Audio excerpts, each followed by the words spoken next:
بلوچستان کے شہر نوشکی سے ہمارے نمائندہ ظہور جمال دینی کی رپورٹ کے مطابق جمعیت علماء اسلام کے کارکنوں نے پی بی 45 کے ری الیکشن میں مبینہ دھاندلی کے خلاف پاک ایران شاہراہ کو نوشکی اسٹیشن کے مقام پر رکاوٹیں کھڑی کر کے ہر قسم کے ٹریفک کے لیے مکمل بلاک کیا۔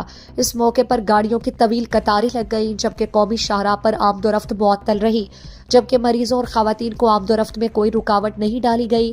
جمعیت علماء اسلام کے ضلعی امیر مولانا شیخ غلام نبی، ضلعی جنرل سیکریٹری مولانا منظور احمد مینگل، حافظ عبداللہ گورگیچ، حافظ عبدالصمد مینگل، حافظ حسین احمد، مولانا ذکریہ عادل اور دیگر قومی شاہراہ پر ہڑتال کی نگرانی کرتے رہے۔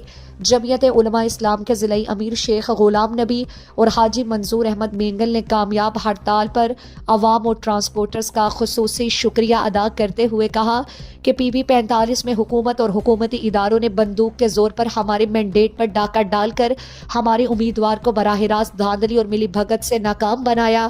صاف اور شفاف انتخابات کے دعوے داروں نے ہمارے امیدوار کی کامیابی کو ٹھپا لگا کر ناکام بنایا۔